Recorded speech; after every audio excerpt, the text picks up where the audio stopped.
Hi, everybody. Welcome to day 3 of How to Make Money with Email. The question to start off our session today is, as you're considering your lead magnets, your quick start guides, your what have you, should you be evergreen or should you be seasonal? And the answer is yes and yes. Um, your, remember, your existing traffic, you're going to get sick of me saying this. Your existing traffic is your best source of list growth, and that changes all the time. Now, there are patterns. If you happen to be a blogger that has a lot of content about the Cricut machine, it's probably typically going to be Cricut stuff. However, if you are a Cricut blogger, those people are interested in doing summary type crafts right now. And very soon they'll be turning their attention to doing, things with pumpkins on them. And then after that, it'll be holiday related Cricut projects, right? So we go with the seasons and or we go with the topic where we can help the most. To start with, like hypothetically speaking, let's say you're joining me for the first time today and you have 10 ideas that you're mulling over. Pick one. Go, launch, start. And then we're going to talk a little bit about this today. Uh, we have tools at our disposal where we can show different things to different people. You can show different pop-up if you're doing pop-ups, which we'll talk about, to people in different categories. As you categorize them in WordPress, maybe you've got a vegetables category, maybe you've got a rhubarb category, maybe you've got a bread baking category, maybe you've got a steam oven category. Um, you can show something different for those people than everybody else. Maybe, for example, you have a air fryer evergreen quick start guide that always lives there, and then the rest of your general food site, you're showing seasonality. A summer. My top recipes for the summer. Five secrets to the perfect fall desserts, whatever it may be. So, long-winded answer to a short question, but yes, Yeah, you want to makes do all sense. those things. Okay, so and I want to paint a little bit of a vision here today. You're seeing this. I know you're seeing it. You're just maybe going, oh, that's interesting, but perhaps it's not sinking in what people are actually doing. Every time you get sucked in to a cheat sheet or to an AI custom GPT prompt that people are promising you, that's a lead magnet. Are they reacting to the moment? Absolutely, they are. In fact, they're paying for Facebook ads to show you those to get you hooked and onto their list. The same when Pinch of Yum puts out on her Instagram, and she does 5 viral classic recipes, uh, and then she has this cool reel that showcases all these recipes in fast action, and then she offers it to you as a guide to sign up. My friends, that's simply a quick start guide. That's all that is. So you can make those, and showing them on your blog is what we've been talking about here primarily, because I know that you're on Raptive and you have a blog. But you can also show them on social. You can create pins for them. You can post them in your YouTube videos, add them to those. Um, and these will be a bunch of assets that you have to keep growing your list over time. All right. How did it go did anybody have any successes they want to share? Did anybody launch anything? Anybody make any progress at all? It's okay. This is a safe space. I'm looking for wins here. So let's brag for a minute. Anybody do anything brag-worthy? This Not is a everybody. very tiny brag, but I had my VA watch the first two sessions and we sort of brainstormed not just the first quick start guide, but then like a bunch of like kind of she really had a lot of ideas for like more seasonal ones or more niche ones, like kind of based on categories, like you were saying, for people who want more advanced stuff in XYZ. So Nice. that was, yeah. Okay, so the ball is rolling. Some ideas are you're cranking them out, and there's a lot once you get thinking about it in I have terms the of. same. I did the same. I gave a huge list to my VA because once I think it's really nice to do this. I'm doing this actually at the same time she's doing some, so we're going back and forth, and I'm sharing what I'm learning here. So once she gets it dialed in from everything that we go over here, there's like 20. I have a few different properties, so there's quite a list, but we're gonna do seasonal ones all the way out for Thanksgiving and Christmas, and just have those ready. And then yeah, so she'll just plug them in. She'll learn the back end now, and then know how to plug them in when the time comes.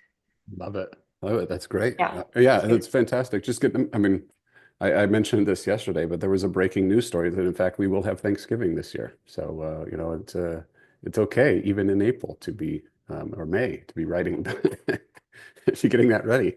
That's crazy talk. I know. Adina, nice work getting going. Okay, that's a win. I'm thrilled for you. I know that in some cases it is those technical hurdles are the biggest challenge. So just getting past that's great. All right. If you are stuck on anything for any reason, stick with me at the end of the call. Unmute and ask me your questions, and let's get you unstuck. Okay? Because we are now in day 3. It's time, excuse me, for us to. We've learned the concept. It's now time to go execute on the concept. All right. I'm very much a go fast, break stuff when it comes to this particular situation. All right. There's very little risk to any of your part of your business by whipping something together and putting it out there, even if it's ugly. Okay. We can make it prettier later. Let's go. That is my rah-rah for this morning. Okay. Now, if you have any questions about anything that we've been talking about so far, drop them into the chat and I'll address them in the course of my my thoughts today. I want to share with you, you have been very patient as we have, you've kind of suspended all other questions, which is nice. Let's take a look at where I think that we should be right now. Hopefully that you've got a quick start guide up and running and you've started to capture subscribers. Sounds like not everybody's there just yet, but we're going to get there soon. So let's get that out there.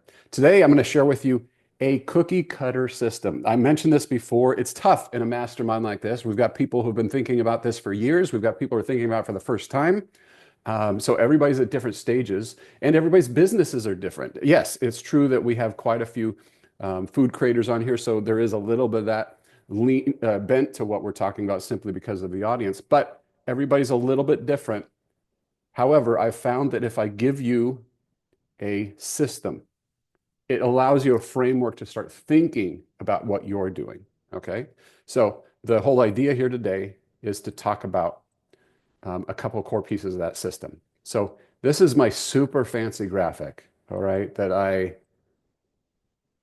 made like 8 years ago. And really, I spent hours and hours doing this. So we've got people coming into our list through the quick start guide, or maybe the save this article, save this recipe, what have you. And maybe you're doing some sort of bonus content, as all the ideas that we've been talking about. Then they get onto your list. What do you send them? How often should you send? Well, today I'm going to give you a starter kit. That's all it is a starter kit. Some of you should be well beyond this. And we'll talk about that in your situation. But we're going to talk about 3 different things that you could be doing right now very easily. Well, first of all, before I go too much further, I want to reiterate something I've been telling you, that you can send more than you think. And I'm going to spoil one of my slides from tomorrow or Friday about making more money with email. And the answer is send more emails. That's one easy way to do it. And now some of you are saying, well, isn't that going to annoy my audience? You know what's annoying is getting a bunch of crud in your inbox that you don't care about.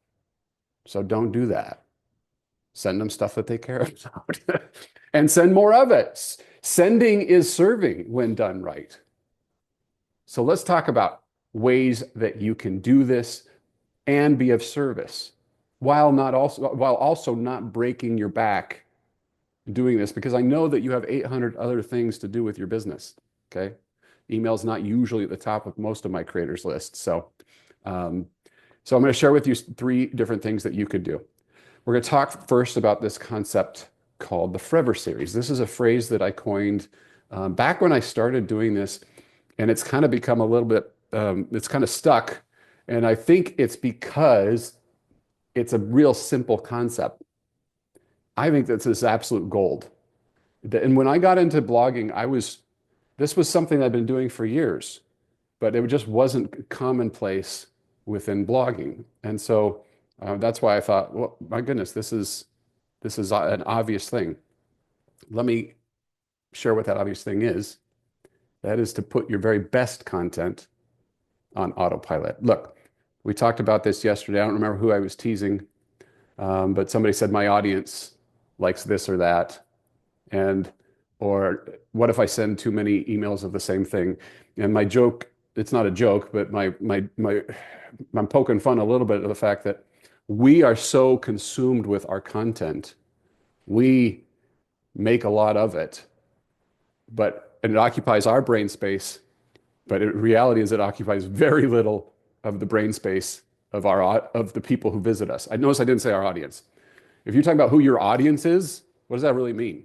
Does that mean your email list? Well, some of you here have very small email lists, so it's not that. Does it mean your Google traffic? Well, congratulations, you ranked #1 for something, or you ranked #5 for something. Is that your audience? I'm being a jerk. But that's my point is our content is ours and it is useful information to somebody else. So I guarantee you, even your own sweet mother does not know all of your content. As well-meaning as she is and how much she loves you, she cannot consume it. And my guess is that you've created so much content, you don't even remember the stuff that you've created yourself. So that's why this tactic that I'm going to talk about right now works so well. This is James Clear. Some of you are familiar with him. He is the author of a book called Atomic Habits. Perhaps you've read it. I discovered James in 2017 when he did not have a book. He was a self-help blogger. And this was what his stuff looked like back then. And I signed up for his newsletter because I was really into it at the time. I've since let myself go dramatically, but back then I was really into being a better person. So what I signed up for was this newsletter. He starts sending me these emails. You can see it was in the summer of 2017. And look at that, about every week or so, he's sending me a different email, and it's really good stuff. So what does this look like to me as the reader?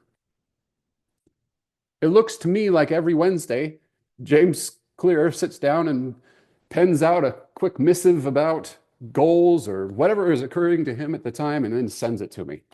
That's what it looks like to me. It's all new to me. I took a step back. I put in, I grabbed my detective glasses and my Sherlock Holmes cap, and I went and I looked to see when did James originally publish these articles that he was sending me. And here's the results. So these first two in the series were some sort of welcome thing that he had done. But the main cornerstone piece of content, the first one he sends after that, was forget about setting goals, focus on this instead. October of 2013. Then the others articles in here, 2016, a year previous. Then he did drop in one that was kind of current, but then 2015, 2016, 2015, you see how this is going? Who does this guy think he is? Pawning off his old stuff on me. Oh, the nerve. Listen, go back and look at that one. This forget about setting goals, focus on this instead. Do you know what it is that he tells you in that article to focus on that he wrote originally 2013 and then he emailed me in 2017? Can you guess what it is if you're James Clear fans? That's right, it's habits. The best-selling book, Atomic Habits. He's been talking about it at least 10 years. Back on his blog in 2013, he published something about habits, and then the whole rest of the stuff is about habits. He has not, quote unquote, created new content. Of course he has. But he is selling us all the same ideas repackaged over and over and over again. And you know what? It helps us. We love it. It's in the order that makes sense for me. He's thought that through. So I want you to do the same thing with your content. Think about this for a second. Somebody comes to your channel, your blog, whatever, likes what they consume there, gets a suggested quick start guide or decides to save this article or whatever, and then signs up for your newsletter, imagine that that person then gets the very best content from you every single week. And each time that content is bringing back to your channel of choice, the blog, again, your YouTube, wherever you want them to go. Over time, because you're creating this path for them, their admiration for you grows. They tell their friends, they buy your stuff. This is how you get the private yacht. Okay? Private yachts come with email marketing. A lot of people are unfamiliar with that, but that is true. Okay? So the concept is called the Forever Series. All it is an automated sequence. That's it. You're all familiar by now with sequences in email programs where you're just simply providing answers to your readers' questions before they think to ask. The idea here is that you are crafting a journey. In marketing, sometimes we call this journey building. And the way that this works is that you just identify what's most important for your audience, put it in the right order, and then you decide how frequently they should get it. I suggest at least weekly. And then when something new needs to be adjusted in the sequence, you can just add it to the right spot in the sequence. So for example, if you add something to the end of it, James could add something at the end of the sequence as he adds more. James change things up and decide he wants something at the beginning. He can move things in the middle. He can move things around, swap in order. He can get rid of stuff that isn't performing. It's a sequence. It's not concrete. So it's set, and it's very convenient for us, and it self-manages, but it allows you also the flexibility of moving things around. So in my world, remember I was telling you about my little blogging adventure with the Disney stuff? So they got the Quick Start Guide, what to expect on your first Disney cruise. That was not the end of all of our great wisdom about Disney cruising. So when that completed, the very first Sunday, they would get the most powerful Disney cruise tip I ever learned. Literally our very best piece of content. And why did we start with our very best piece of content? Because this is like dating, right? These people don't know us. Yeah, they casually met through a Quick Start Guide, but they still aren't convinced they want to marry us. So this is like putting on our best pair of jeans for the first date. Here we go. So giving them our very best thing, email number 1. 1 week later, they got email number 2 in the sequence, which was what to pack. Everybody needs to know what to pack before they go on a Disney cruise. Email number 3 is how to avoid getting seasick. This is something that's common to all travelers on cruises. Email number 4 is what happens on Disney's private island, and so on and so forth. You see where we're going here? I am not allowing them to miss out on the most important stuff that I have. I'm not allowing it. You must go in this order because I know that that's what is going to be of most help to them. Now, with blogging, we often just grab whatever's new. Some of you have been doing this for 2 years, 10 years, 15 years. We have people who are quite prolific at their content creation. There is literally no way that your audience can have consumed the very best stuff that you have to offer. So what is it? I truly want to take 90 seconds on this, mostly because I have some Diet Mountain Dew over here and I'm just jonesing for a sip. But while I'm sipping on that, I want you to come up with if you knew you had a new subscriber who doesn't know you, completed the Quick Start Guide, what's the next 5 evergreen topics that they should know from you? What would they be? What are the most important things? And then I'll give you a few more examples from the Forever series once I quench my thirst. While you are writing, this is not a rhetorical exercise. I'd love to see what you come up with in the chat too, by the way.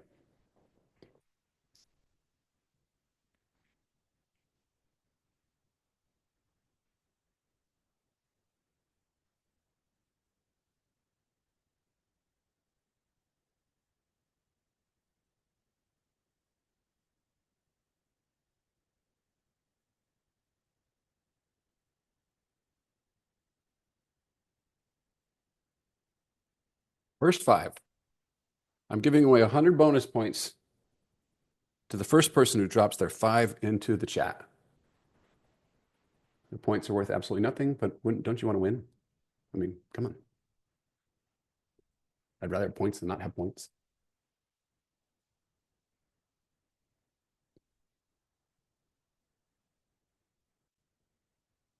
Is it a struggle? I'm seeing some pensive looks over here. I thought this would be easier. Okay, let's talk about it. Is it a struggle because it's food? And you don't know where to go from food? All right. Let me answer a couple of quick questions. First, how many emails would be in a forever series? I always think that question's kind of fun because the name is forever. Now, does that mean that you are going to do it forever? No, not necessarily. I have in the Disney Cruise Forever series, we had 30 something, mostly because it was really a part-time hustle. And after, so could we have gone on with more? Yeah, sure. Think about the important pieces. So one of the things that we had in that Forever series, at the very end, one of the last Disney cruises we took with our kids, my wife likes to make playlists before we travel. And so she made this fun playlist that we played from the from the airport in Orlando to Port Canaveral. All right, it's like an hour drive. And so it was perfect time for a playlist of Walking on Sunshine or, whatever, those kind of fun songs. So a total fluff piece, we published this on the blog. What business does that have anywhere in a serious Disney cruise plan? Well, by week 35, you kind of get the vibe of Matt and Alicia, you kind of get our shtick. And you've learned all the important things, you might go, hey, that's kind of fun. So at the end of it, that kind of makes sense. Or by week 35. On week 12 or week 13, we had one that was, do you need trip insurance?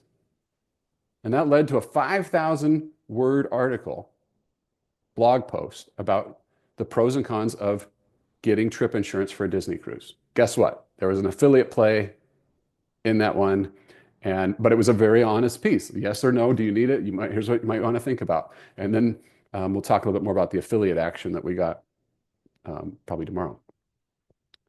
But would that have worked if that was the very first thing that Martha got when she signs up, just because it was when I decided to publish it? Also, how frequently if I don't put it into an evergreen series, am I going to feel comfortable promoting that out to everybody? But because I put it into an evergreen sequence, I am sure that everybody at least has a chance to see it that is in the sequence. So by week 12, hopefully I've built up enough trust where, well, Matt's been right about all this stuff up to this point. Maybe he's right about this too. I should probably take a look. But if it had been email number 1 that they got, that'd be very salesy and a little weird experience. So your journey. Again, maybe imagine your blog as if you were a community college course. You're the professor. And you're standing up, and what do you start with? Well, with recipes, sometimes it's just simply inspiration. Your most popular recipes of all time. Start here. This is what everybody loves. My signature recipes. This is what I'm known for. You could also tap into more social proof in different ways. Top rated, highest reviewed, 5 out of 5 stars. If you're from New Zealand, it's 10 out of 10 stars. Right? If it's, these went viral. These are number 1 on Google, the most pinned. My favorites. My partner, spouse, husband, wife's favorites. My kids' favorites. The recipes that won a contest. I don't know.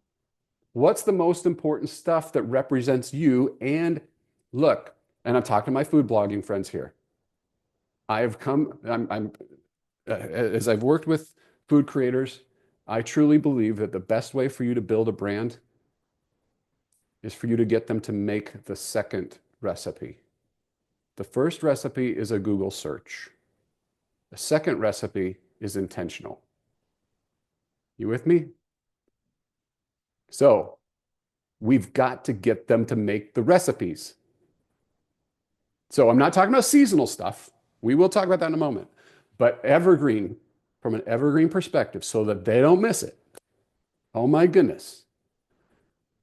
The rhubarb bread is something everybody needs to make, whether it's March or May or November. All right.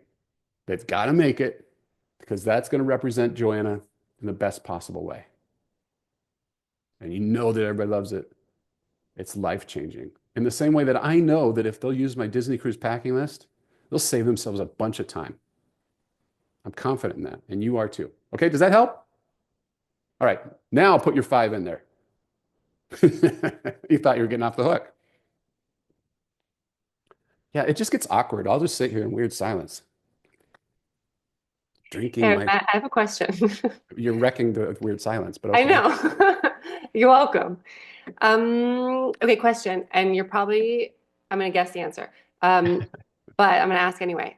So knowing that people can only click on one thing at a time in your email, is it something to consider if we're putting a list up that maybe we put like the top 1 or 2 are really the recipes that we really want to focus on, and then we kind of fill that with some second tier recipes, and we repeat that pattern. Say we have top 10 recipes, so that's 5 emails, and each of the first 2 links are out of our top 10 list, and then the other ones are kind of filler.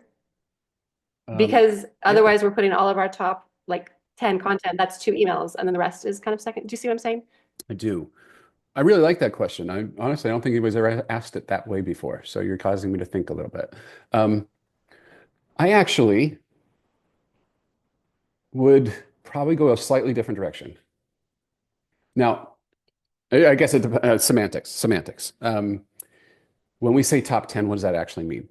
Whatever the problem is that you're purporting to solve, it has nothing to do with Google or any other ranking thing. At this point, once they're on the list, this is all Jessica's awesomeness. Let Jessica guide you. You are now here. Just hear me. Let me teach you this. I don't rank for any of this stuff, but I got to tell you that this piece of advice is the best piece of advice you'll ever get. You know what I mean? That sort of thing. Forget about rankings. Now, the other thing that I would mention is email math that I think we talked about. But if we didn't, what's a good open rate on any given email? 30 to 50% is pretty decent, right? If you're in a more specific niche, it'll be higher than that perhaps. And what's a good click rate? 3 to 5% in food is pretty good. 10% or higher if you're not in food. What does that mean? 95% of people never clicked anything. Does that mean email's awful? No, not at all. It's just in that moment, they didn't consume it. And if you're doing a roundup list like that, which I think is a great thing to do because of variety, I really would just focus only on, in this email, how do I solve the problem the best? Whatever that means. And then a week later, even if there's a repeat recipe in there, I'm still including it if it's a must do. Now, I think you strategically can space it out more than that, and you probably will. But I will not avoid repeating it if it's important, especially if I'm doing a roundup, because roundups are safe that way. So I don't know if that answered your question. It sounds like you had a very specific kind of method that you might go through there, and that might work just fine. But I think generally speaking, what problem am I solving every single week, and then just solve that problem with your best content. That's actually why I love the Forever series. So here's an example. Jansen from Everyday Reading, friend of mine who got me into this whole blogging mess to begin with. She has, as I mentioned on Monday, she has a website that she's been doing for 15 years about books, parents, kids, and books. So Harry Potter is not always super hot. It goes in depending on what new property has come out related to it. But it is for a certain age group. When your kid hits that age, Harry Potter is a great opportunity for them. And a parent who loves Harry Potter loves to be reminded about it and then sharing it. And so Jansen, at week 44 in her Forever series, she has these articles she wrote 12 years ago about Harry Potter or whatever. That gets resurfaced, even though it's not getting a ton of Google traffic right now, it gets resurfaced right to the person who is interested in it and that it helps. And in fact, email is a great way for for you to resurface or surface up content that is not getting attention in other places, because it still solves their problem. I find that my best recipes are those that don't do great on Google, like Romanian or German. They either don't have great, yeah, that's exactly my point, Adina, is that you don't want those best recipes to be missed. So Forever Series is a great place to make sure people get them. Yeah. Okay. Nobody put in their 5. Oh, look at that. As soon as I said that, Elizabeth, the gold star. Okay. So let's talk about this for a real quick second, just in the case of Elizabeth, since you were willing, if you're willing. Okay. Yeah. Why did you? So people can't see the chat that are watching the recording. She has easiest meringue buttercream chocolate raspberry mousse cake, lick the knife clean chocolate spread. That sounds dangerous. No churn vanilla bean ice cream and fruit pizza. So why did you pick those? The first 3 are some like perennial great performers for me. I was sort of trying to do a little something different every week, like not have all chocolate, not have all buttercreams, not have all whatever. Like, so feature different desserts, feature ones that are super popular. I could provide a lot of social proof, and then feature ones where they could then, like, if you're making a buttercream, you know, the post also provides a ton of other like cake and cupcake options. So hopefully kind of introduce them to more of my content through that. Okay. And it sort of like has a mix. I mean, I think I struggle. I'm very niched. Like, I really just do desserts, and it feels like you don't always want a dessert. So I struggle feeling like it's not like dinner recipes that everyone needs to make every day. And so I sort of sometimes have trouble nailing down the most helpful things to send people when it's all kind of optional. Sure. Seasons help a lot, holidays help a lot, but just for forever stuff, Yeah. I'm kind of lost sometimes. Let's talk about the buttercream for a minute. I think this is a fascinating one. And of course, we could do this exercise with all y'all, but we'll just do it with Elizabeth to just kind of showcase how I think about this and whether it's right or whether it's wrong. Yeah. So you think how I think about it. So you chose that because it's a popular recipe, but it's also foundational to a certain segment of your audience, is it not? Yes, and it's like kind of an easier way for a traditionally kind of difficult thing. So if regular Swiss meringue is intimidating, it's kind of like a hack to do it. Okay. What is the more broad problem that we are solving with specifically this recipe? Because not everybody is that on any given day, like you said, is going after a meringue buttercream. Some people have no idea what the heck that is. Right. So, what is the broader problem? I mean, wanting like I don't know, something fast I don't know what my problem is, and I don't know what my readers' problems are. Well, what do you use buttercream for? Yeah, like you use it to top cupcakes and cakes. It's like a really flexible addition to a lot of like desserts for Okay. any occasion, really. So why do I top cakes and cupcakes? Besides, it tastes good. Yeah, I mean, for celebratory reasons, it makes things extra special. It makes them delicious. Okay. You decorate with it. You can make like kind of cool looking effects and stuff with it. Elizabeth, I can buy something at the store to put on top of a cupcake. Why would I bake this myself? Well, Matt, you probably wouldn't, but someone you love in your life might. Yeah, I mean, I think desserts, especially, like, I think a lot of my audience aspires to learn things. They are kind of like foodies or foodie adjacent. They want to kind of learn cool techniques and things that are better than what they buy in the store. Right. That they can be proud of, that they can share with people. It's like not because you like eating buttercream, it's because you like learning and doing a cool thing that you made. I think that you just described the difference between you, the struggle that you were articulating earlier is actually your advantage. Because these people can buy this stuff at the store. Yes, you can buy dinner at the store too, but dinner is more foundational. It's budget. It's I have to do it every day. When you talk about desserts and special occasions, that is extra. That's bonus. It is a creative outlet. It's a, hey, look at me. Hey, I made this. Mhm. It's an indulgence for yourself, and it feels great that other people indulge in this thing that tastes so amazing. And what you're talking about right now is how to make it look amazing.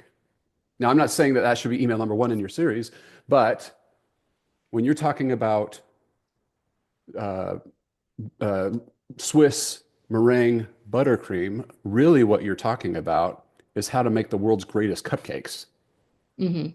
right? At the broadest level.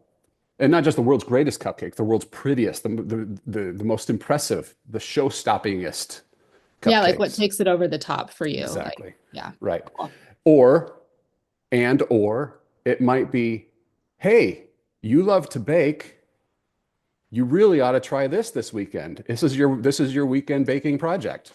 Go, right? Because baking is a lot like woodworking. The woodworkers don't need to make they don't have to make their own furniture anymore. They Yeah. want to.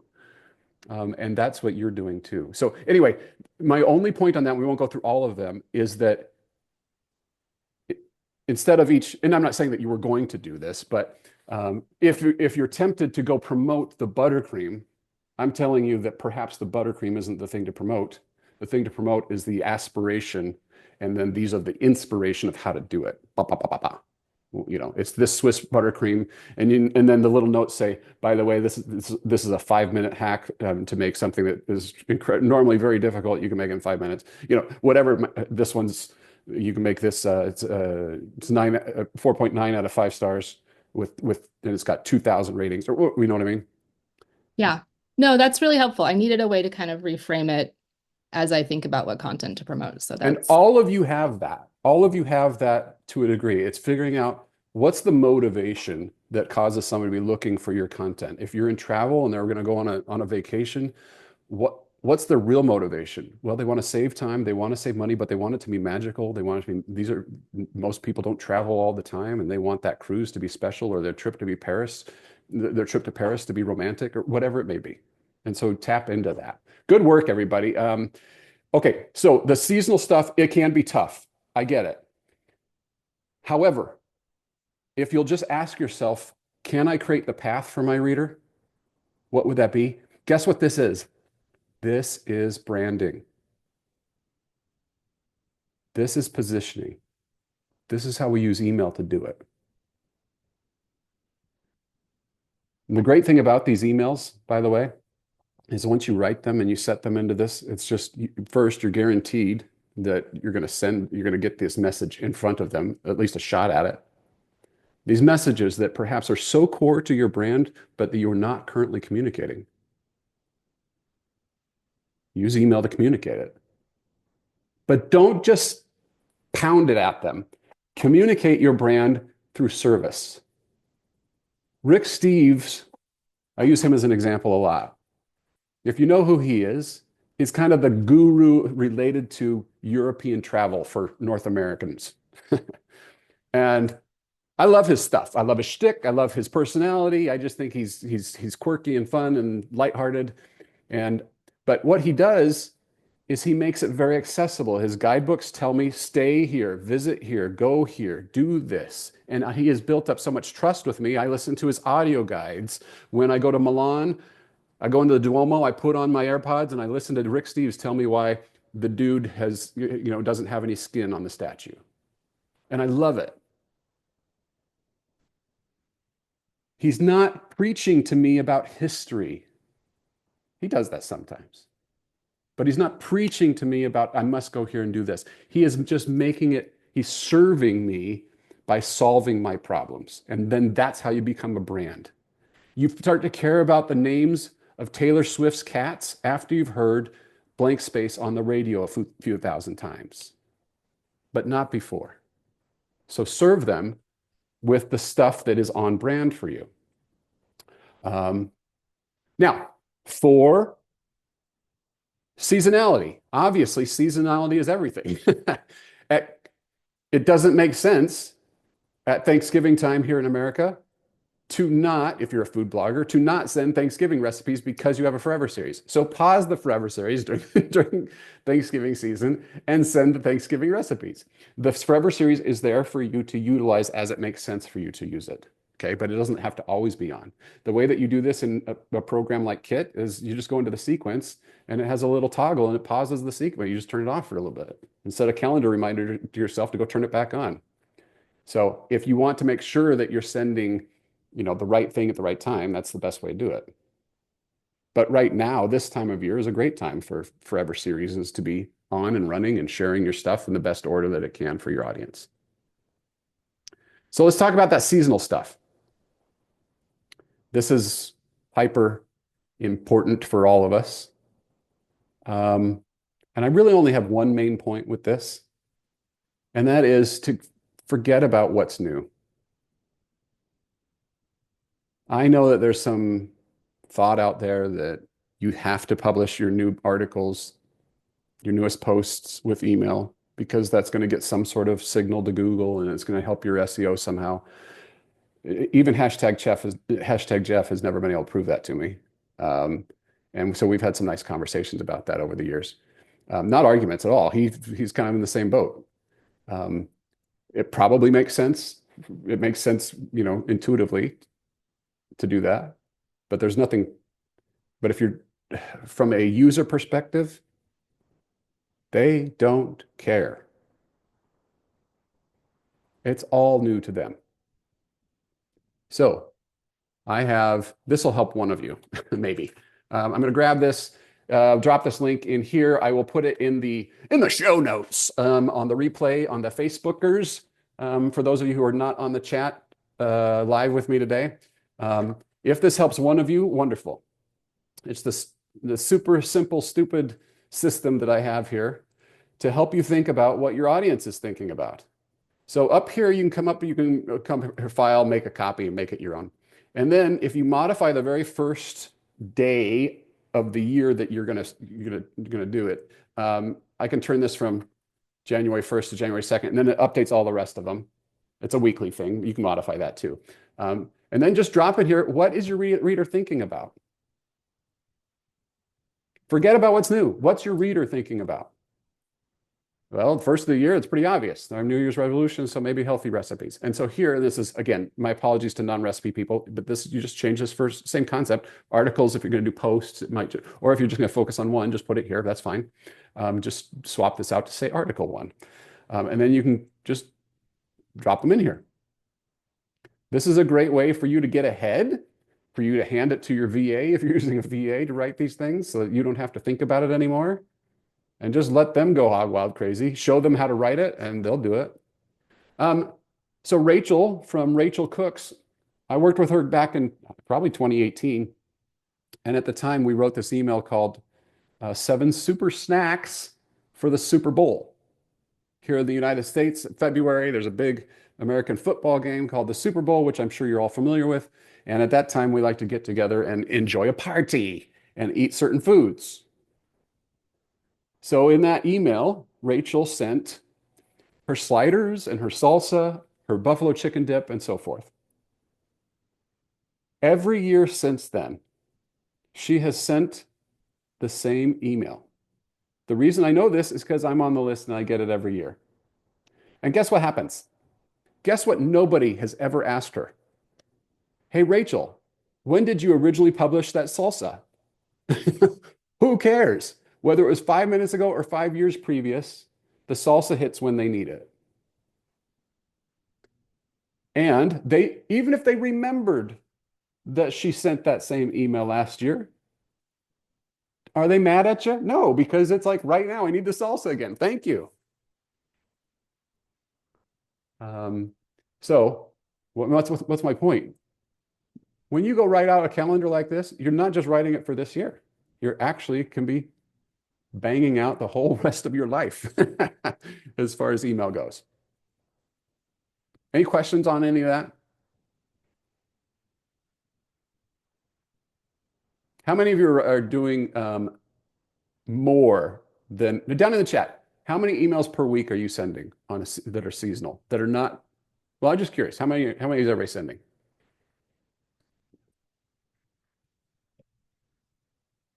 All right, Joanna, 1, okay, 1.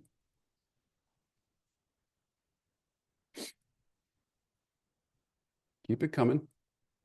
If it's new, maybe it's none for some of you. You haven't done any. That's okay. None, yeah. That's fair. 3 times a week, usually evergreen, sometimes seasonal. Here's my challenge to all y'all. Double that.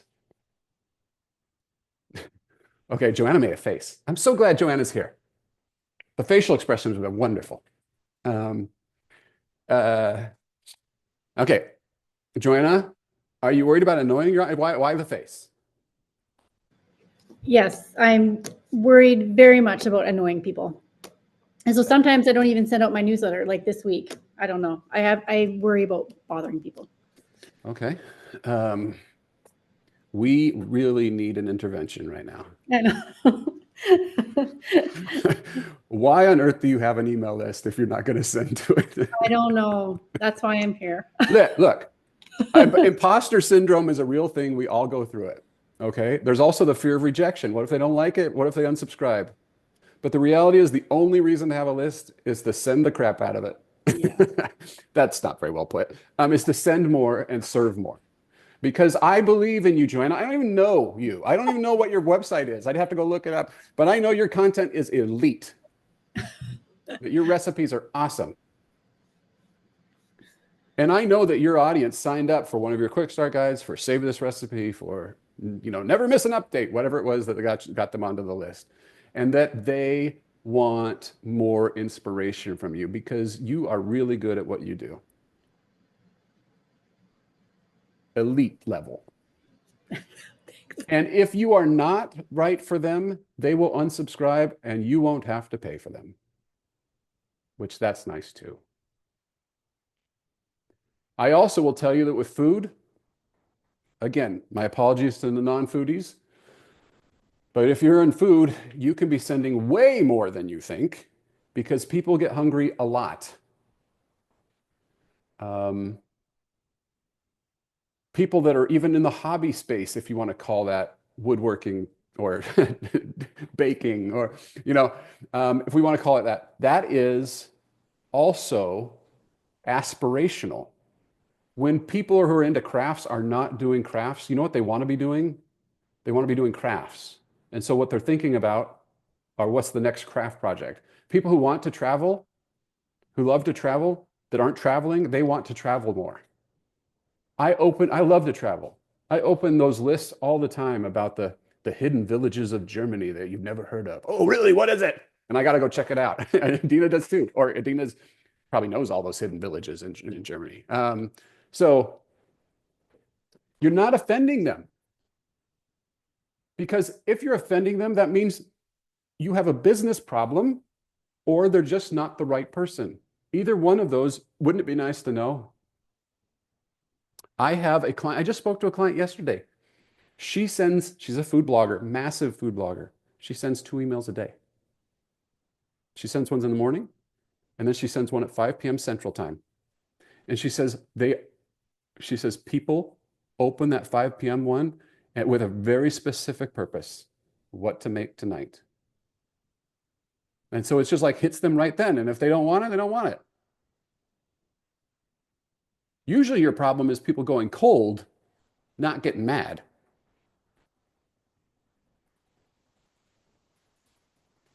So here's what will happen. If you double your sends, if you're sending 1 a week, grand total, let's get to 3. All right, let's get to 3 if you're in food. Come on, we can do this. At least get a forever series in there, get another seasonal in there, and then maybe if you need to do the weekly RSS, I'll explain that in just a second. You can do that. Oh shoot, I am rambling today. I'm gonna speed this up because I got to talk about pop-ups too, which I hate talking about. But so one thing you can do is I talked about this RSS concept. So in all y'all's programs, email programs, I think even in Flowdesk, you can use an RSS feed to create a digest email. All right, a digest is simply, it goes and grabs everything that's new from that RSS feed since the last time it did it, and it makes a roundup. So if you publish 2 recipes or 2 posts a week, it's going to be a roundup of the 2 posts. And you can say, here's what's new at such and such. Here's what's hot in my kitchen, or whatever you want to put it. It's a simple way. I don't love it, honestly, but it is a very simple way to get more in front of your audience if you are struggling to write because of consistency or whatever. So what I'm showing you here is, and you can go read about it in Email and Autopilot. For those that are on Kit, it'll walk you through how to set that up. Okay, if you're on MailChimp or MailerLite or something, they do also have that capability. Make sense? Any questions? All right, speed it up, Mullen. Come on. I just get talking. I just like to hear the sound of my own voice. It's the problem with thinking you're a smarty pants all the time. All right, we're going to talk about pop-ups. All right, before we talk about pop-ups, we're going to talk about things that aren't pop-ups. There's lots of different ways that you can grow your list. There's new tactics out there. There is something, this slide takes forever to get to. I don't know why I picked one that's clear at the bottom here, but watch this, here it comes, and whoa, all right. It highlights around that attention highlighter feature. That's available. You can set that up with Slickstream on a given form on your site. So basically what you would do is you would set up a reusable block in WordPress to talk about our best summer recipes, for example. And then you would just contact Raptive and say, how do I set this up in Slickstream so that it'll highlight around it? OptinMonster has it as a feature if you use OptinMonster. Hubbub Plus by NerdPress has it. If you're using Grow by Mediavine, they have it called Spotlight Subscribe. This is a very high performing way to share a quick start guide. Would you have this or anything? Would you have this along with a pop-up? Yes, I would. Would you have this along with save this article or save this recipe? Yes, I would, but that's me, and that's what I do. You don't have to. I know that there's some, there's some merit to not overwhelming our site with forms and things like that, but I'm very aggressive about growing my list, and my clients are too, and so we leverage the things that work the best, and this is one of them. Obviously, we've talked about this. Do I need to spend any time on this? Does everybody have this? No? You don't have it, Joanna? Okay. If you want to hack, this is the hack. The only reason I don't bring this up is because this became, myself and other people started putting it on food bloggers' websites in a big, big way. And then it became something where Slickstream decided they were going to add it, and Mediavine added it, and NerdPress added it, and Cultivate added it, and Grayson from iMark Interactive they all started doing it because it works. So I no longer put it on. I don't have to do it anymore for people, but I did it for 2 years, and it helps everybody's, it takes off. So this works great. In fact, if you need somebody that can do it, first of all, the Slickstream version is free, and I'm not going to explain how to do it. They have a tutorial on it, or they'll help you. It's a little challenging. It's a little complicated, so it's good to ask them for help. They're very responsive. If you want more bells and whistles in the features side of things, then I recommend the paid version from NerdPress called Hubbub Plus. The reason I like it so much probably is because they came and asked me how I do it, and they reverse engineered the way that I set it up. So that's a big surprise that I like it that way. So those are two good options for you. But you'll see it on everybody's website. Just go through the experience on somebody's, and you'll know exactly what happens, but it adds them to the list. So save this as everybody should have this if you don't by now. It is the only thing that we have in the world of email that is like a very quick instant win that is reliable. Slickstream, of course, also has this feature that many of you aren't taking advantage of.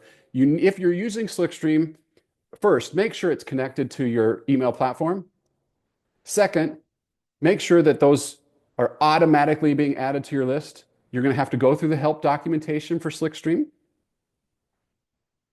to do that. But just follow along, and it'll work. It'll work great for you. It's just another way to bring in new subscribers. Easy, easy peasy.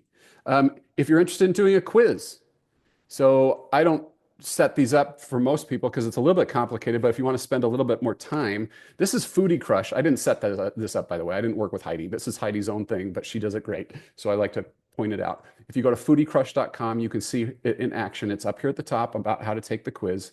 And then the software that is being used to do that, I put an affiliate link in there for Interact. And it's a very reasonable monthly charge. It's not very expensive for you to grow your list through Quiz. You can have it so that the quiz results are shown without them signing up, or you can have it where they have to give your email address in order for the quiz results to be emailed to them. So that's a good option. There's PrintPass is the kind of the new thing that you've perhaps heard about with, I don't have a slide on it, but Mediavine, as far as I know, they were the first ones to do it. Basically, the idea is that when somebody goes to print, this is specifically for those that have recipe cards, I think, you go print a recipe, it'll show a modal or a little pop-up that forces them to give their email address, or in their case, sign up for Grow before they can see the recipe, or excuse me, before they can print the recipe. All right. Now, it works great for accumulating subscribers. You'll get lots of them. The problem with it is probably obvious. They didn't want to give you their email address. That was not what they set out to do. In every one of these other things, they are acknowledging, I want that thing, and I will give an exchange, I'll give you my email address for it. But in this case, in order to do something kind of basic, they have to do it. Now, they've since modified it, but it's still, the language allows you to get out of it if you want, but it's still not quite clear to people. So you're getting a lot of people that are being forced to give an email address in order to print. Is that terrible? Well, to some people, yes. The user experience is awful for some people. So you have to kind of make that trade-off on whether or not you're okay with it. Some people just say, that's the tax for signing up for my list. And I want those ID'd subscribers to help my RPMs and to grow my list. Now, I've done a little bit of research on this. Fortunately, there's been enough time where I've worked with clients that have had it. It's approximate. So what I have done is I have set up automatic pruning in Kit. So there's this, I've created my own sequence. It's kind of advanced stuff, so I don't, but the gist of it is that if they come in through that form, after 30 days, if they've not opened anything that I've sent in the last 30 days, it automatically deletes them from my list. It doesn't send a win back. It doesn't say you want to stick around. It just deletes them because a lot of folks are signing up for that because they're giving you either a fake email address or they have no intention of following you. They just wanted to print that recipe. However, my clients that I'm doing that for are keeping about 30 to 35%, meaning 30 to 35% of that group actually opened something in the first 30 days. Now, that may not sound great, but if you got 1,000 new subscribers, 300 of them opened something. And so you had a shot with 300 of them for perhaps converting them into a fan. Now, many of them will still go cold, but if you are aggressive about pruning that list, I can see a place for some people and some businesses for PrintPass. I'm not saying it's awful, and I'm not saying everybody should do it. I'm just trying to tell you what I think it is and how you should be thinking about it as you make that decision. Does that help? I hope so. When you get into it, remember this conversation because it'll become, if you start experimenting with it, and the reason I bring it up is you can use that even as a Raptive publisher. You can use that along with Spotlight Subscribe. You can use the Mediavine Grow even with being a Raptive publisher. Okay, let's talk about pop-ups. There are two main reasons that people worry about pop-ups. First, this might be in Joanna's heart. They find them annoying. I don't know, Joanna, I don't even know you. I'm just already putting you into this bucket. But a lot of people do find them annoying, and I get that. The second one is that they're worried that there's some sort of Google penalty for having pop-ups. Okay, so let's talk about both of them. The first one, my answer to the annoying problem is, well, don't be annoying. Here's what's annoying. I Google Disney cruise tips. I land on a Disney cruise website, and within a second, I get a pop-up that says, sign up for my newsletter. Pretty annoying. If I land on that website and I've consumed and I see that there's 110 great tips and I see how good it is, and then at a certain amount of time goes by, I get a pop-up that says, what to expect on your first Disney cruise, which is actually what I'm concerned about in that moment. That's actually quite helpful. It's not annoying, it's helpful. Same thing with if I'm on the Disney Cruise packing list and I'm scrolling through there, and then I get a pop-up after a certain amount of time passes that says, would you like to download and print the Disney Cruise packing list? Enter your email here. That's helpful. So don't be annoying, be helpful. That's what our whole topics of conversation have been up to this point, is to try to create stuff that serves. Regarding the Google situation, the reason I have a little bit of the deep sigh there is that there are folks that are SEO experts that will dogmatically tell you can't have any pop-ups, especially on mobile, and that's just simply not true. I understand where they're getting that from. They're getting that from a piece of information that came out in 2017 and has not been changed yet. I can promise you that Google does not want to be the pop-up police. I've spent months of my life that I will never get back listening to podcasts and going down John Mueller's when it was John Mueller's job to figure out exactly how do they feel about pop-ups. My friends at Raptive have reached out to Google and said, tell me about the technical penalty on mobile pop-ups. And they said, what technical penalty? I do it exactly the same way that Raptive does. And neither one of us are in the business of wrecking your SEO. That would not help either of us in our long-term efforts. So this is the process I'm going to share with you right now. Please don't tag me on it, some sort of, when an SEO starts going off on this. Just know that I have gone through this and I have documentation. If you want to get with me and want to go through it, I've got 11, I'm not joking, I have 11 pages of documentation. So just for the sake of time, there are certain things that you don't want to do to remain Google friendly. First, and by the way, most of this applies to mobile, this device here. You don't want it to take up the entire screen completely, all right? We want it to be about a third max, which is why I don't, on my pop-ups for mobile, I don't include my logo and I don't include a picture. I also don't include the first name field. So I try to make it as concise and as tight as possible. Second, you don't want to make it impossible to close. There's some software, it's less and less these days, but it does exist, where if you miss that little black X button, it won't close. You just want to make it so it closes anywhere, in any way. You make it super simple. You also don't want to make it hard to interact with your content or show it first thing upon arrival. The answer to that is typically just time. Just give it 15 seconds. 10 to 15 seconds is sufficient. And it allows people, it's actually a long time in web browsing land on a phone, 10 seconds is. And so it gives them time to interact with the content, figure out what this is. And then lastly, don't show pop-ups that a user isn't likely to care about. That's the annoying part. Because when we were on point, when we're sticking with the whole reference, we're not annoying. We're just in context helping them out. Okay. I just realized I missed a question here. Well, let me finish up on the pop-ups. Jessica, I apologize. I totally missed your perhaps another question. So let me get to that in just a second. Okay, so this is the same thing. It's just the other side. I now will use the software that comes with Kit. I didn't used to. If any of you knew me from back when, I used to tell people to avoid it because it sucked. You couldn't do the things that I want to do, which is I want to show a different version on mobile than I want to show on desktop. Also, I want to be able to show different, as you've heard, show different pop-ups on different posts and pages and categories. Well, today, because I know I have a lot of Kit users, I'm happy to say that I have a pop-up that I actually like. They asked me why I never use it, and I say because your pop-ups suck. And so they went and they gave me some specific CSS. So when you get into email on autopilot, if you want to do the pop-ups the way that I do in Kit and save a little bit of money, you're going to go, there's a very specific module in there that tells you exactly how to do it. You've got to read it carefully and go step by step and get the custom CSS code and put it in the right place.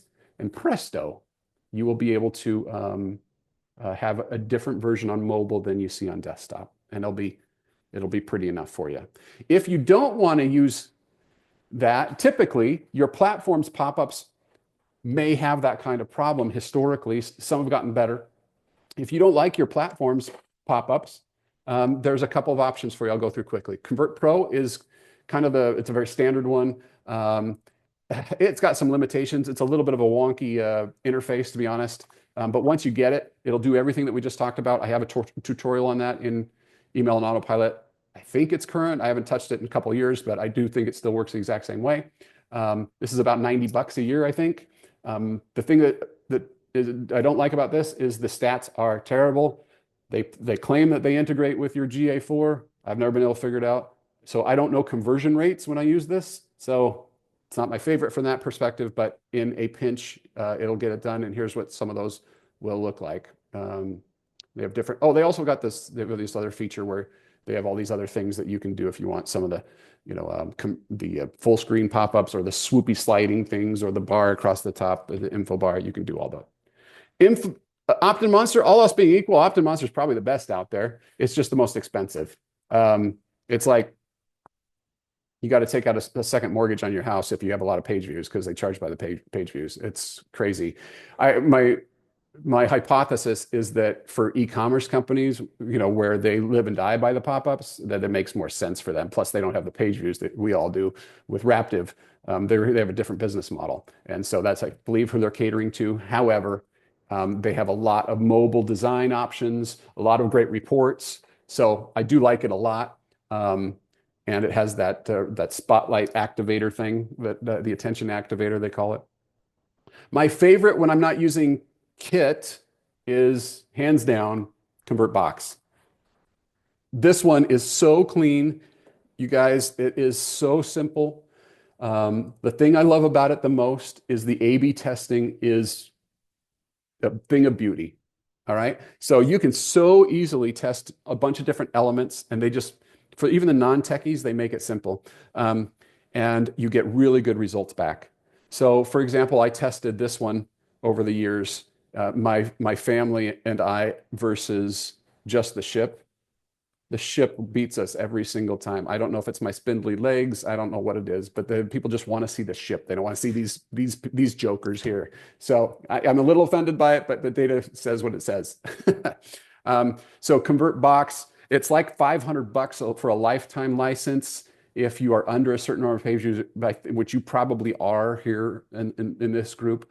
And you can use that license on multiple sites, which is nice. So it is a little bit of a higher price tag, but making an investment going forward, you could put it across all of your blogs and use it that way, should that help you. Okay. Can you target different pop-ups based on tags and not just categories? Kit, you cannot. What I would do if that was important to me, I would probably make a category. I don't know. I'm not an SEO person. I don't know if that hoses anything, but I would probably take that approach. But I know that some of these others can do it by tags. I believe that ConvertBox can do it by tags. I would research that before paying the money, but I believe that's the case. That's a good question. Okay. Sorry, I went over, folks. I just got so excited about Forever Series and things, and mostly avoiding this topic. But I'm happy to answer any questions that you have about pop-ups. If you got to get out of here, let me tell you about tomorrow and Friday. I really do hope you'll join us for both of those days because we're going to get into the nitty-gritty of how to make money. What we've been doing right now is all foundational. Some basic, what do we send? How do we grow? And tomorrow we're going to get into a little bit more granular stuff and start laying out a bunch of different ideas. Some will apply to you and some you're just going to put back here and go, that's interesting. All right. So that's tomorrow. By the way, if you sell a product or service or make money in any sort of way for your business outside of Raptive ads, I'd like to know about it because perhaps I can cater some of my remarks to, or you're thinking about it, I can cater some of my remarks about things people are doing in those spaces that you might want to learn from. Okay, so digital and print cookbooks. Yeah, that's a good one. All right, cool. If anybody has other models, business models, let me know.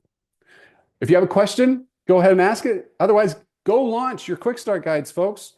Go start on your Forever series. Let's make this happen. Fill out that calendar. How hard would that be to fill out the summer? Just the topics. Don't even write them. Just fill out May through August. You can do it. I believe in you. All right. Thanks for sticking with me. We will see you all tomorrow. Oh, Jessica, what was your question? Sorry. or your No, it's problem? okay. Thanks for coming back to it. I love the sheet, by the way. Thank you for sharing this as just a shortcut to get it going. I've had the idea, but this just makes it really easy. Oh, It's good, good, really good. easy. That was nice. Um, my question is more of just a logistics.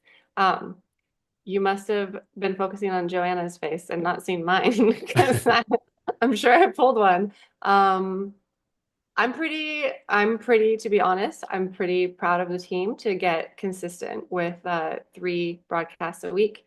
We kind of do a manual RSS. So like what you were talking about, that digest, we do one of those. We do like a weekly recap. We do a recipe collection, and then we do kind of like an info collection because the bigger blogs, they have like cooking tips or tutorials or diet stuff. It's more like info based, right? There's not an actual recipe. So we have a day of recipes and a day of info, and then kind of what happened that week, a recap.